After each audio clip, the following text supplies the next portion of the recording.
Hello, I'm Hyung Chun, and today I'll show you how we model the Rossmann's weekly sales to make better staffing and inventory decisions.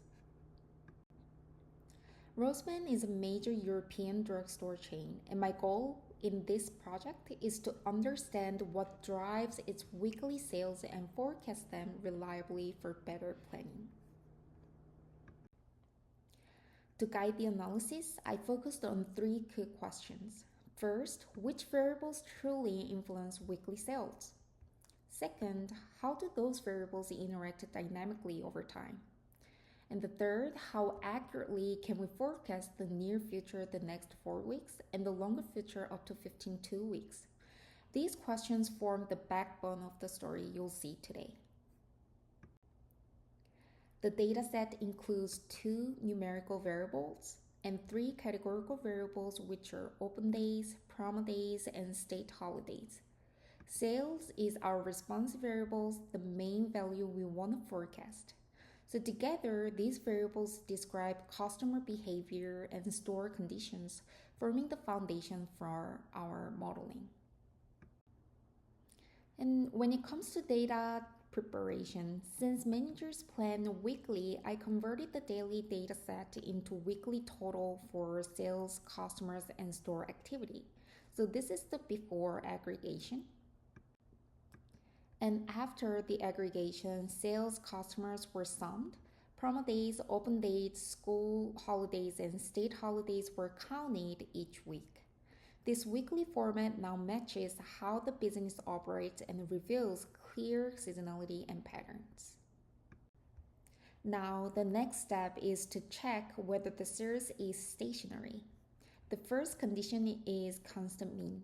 So the realization plot showing holiday spikes and a sharp dip caused by a week with only 2 open days, indicating the mean is not stable over time. So the series is not stationary. Condition 2 regarding constant variance. Although the mean shifts seasonality, the size of fluctuation stays fairly consistent, suggesting roughly constant variance. The last condition is about constant autocovariance.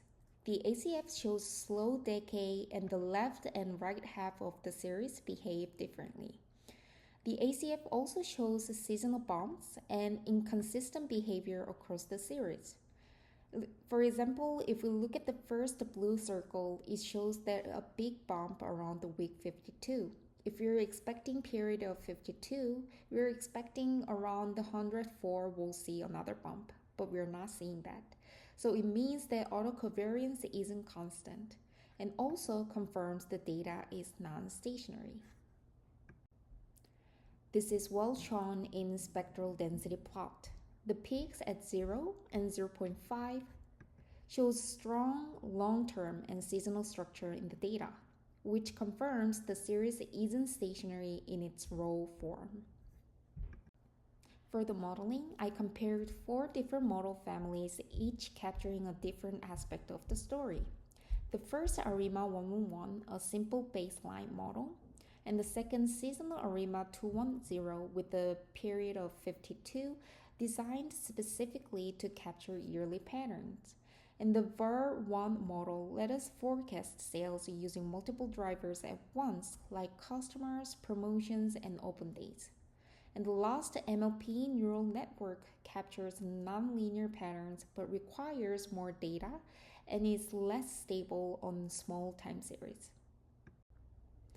The chart is a correlation matrix of weekly variables to show what variables were used for VAR1 model. Mainly, customers and promo days were used as they have high correlation with sales.